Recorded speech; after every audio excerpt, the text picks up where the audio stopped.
Welcome back to Yield Report Daily, the channel that breaks down personal finance into plain language so you can feel more confident about your money. Today, we are talking about dollar cost averaging, which is one of the most widely discussed investing strategies in personal finance, and for good reason. It is simple, it is accessible, and it removes one of the biggest obstacles that keeps people from investing in the first place. So what exactly is dollar cost averaging? The idea is straightforward. Instead of investing a large lump sum all at once, you invest a fixed amount of money at regular intervals, regardless of what the market is doing at any given moment. Every week, every 2 weeks, or every month, you put in the same dollar amount. Sometimes the market is up, sometimes it is down, but you invest consistently no matter what. That consistency is the whole point. When prices are higher, your fixed amount buys fewer shares. When prices are lower, your fixed amount buys more shares. Over time, these purchases average out, and you end up paying somewhere between the peaks and the valleys. That average price is typically lower than if you had tried to time the market and invested everything at a single point in time. Let me walk through a simple example to make this concrete. Let us say you decide to invest $100 every month into an index fund. In January, the fund is priced at $20 per share. Your $100 buys you 5 shares. In February, the market dips and the fund is at $16.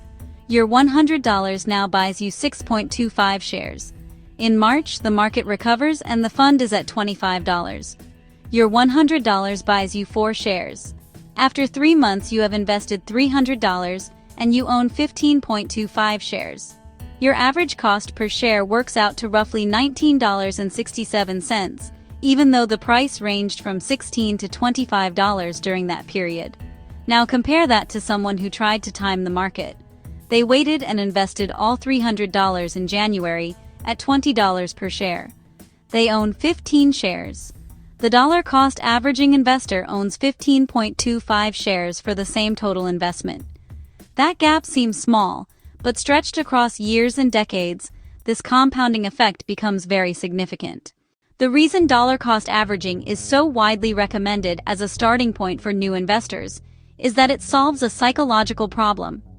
Most people know they should invest, but they hesitate because they are afraid of putting money in at the wrong time. They wait for the perfect moment. The market dips, and they think it might fall further. The market rises, and they think they missed their chance. This paralysis is one of the biggest reasons people delay investing for years, sometimes permanently.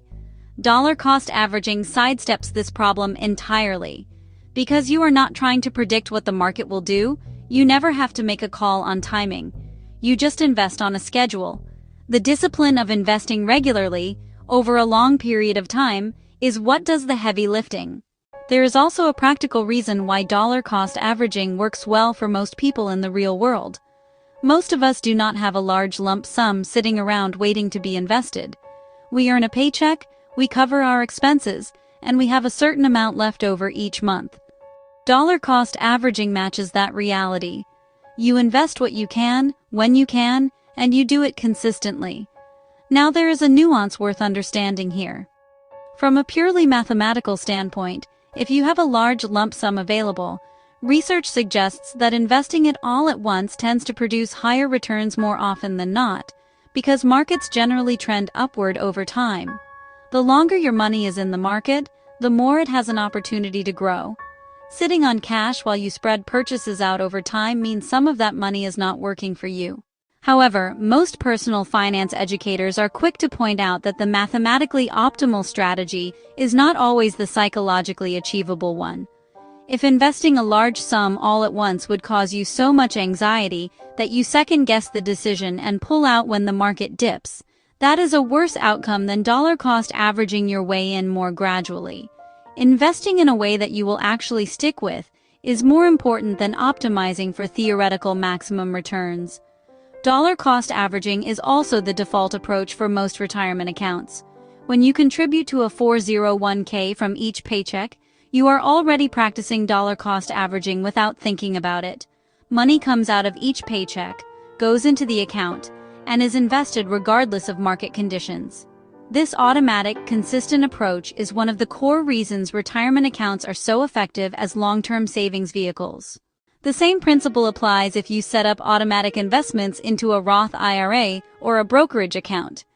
You set a fixed amount, you choose a schedule, and the process runs without you having to make an active decision every time. Automation removes the temptation to skip a month because the market looks uncertain, or to wait for what feels like a better time. One important point to understand is that dollar-cost averaging works best over long time horizons.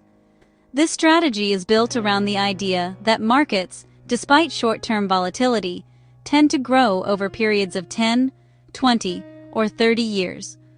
If you are investing money that you might need in the next 1 to 3 years, dollar-cost averaging into equities is not the right approach because you may not have enough time to ride out a downturn.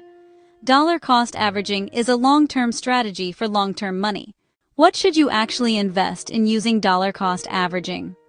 This is where most personal finance educators point toward low-cost index funds or exchange-traded funds as the most commonly discussed vehicles. An index fund gives you exposure to a broad basket of companies rather than concentrating your risk in a single stock. The wide diversification means that the performance of any one company has a limited impact on your overall portfolio. When you combine dollar-cost averaging with a diversified index fund, you are building a position gradually across the whole market rather than betting on individual timing or individual companies. We have separate videos on index funds and Roth IRAs on this channel if you want to dig into either of those in more depth. The links will be in the description below. Dollar-cost averaging is not glamorous. It does not promise quick gains or market-beating returns. What it does is give everyday investors a sensible, consistent, and psychologically manageable way to build wealth over time. And in personal finance, consistency almost always beats brilliance. A quick reminder before we finish that nothing on this channel is financial advice. We are here to educate, explain, and break things down in plain language. Your specific situation will always require your own judgment and a qualified professional if you need guidance. If this video helped you understand dollar-cost averaging, please hit the like button and subscribe. We publish new personal finance videos twice a week, and there are plenty more topics coming up. We will see you in the next one.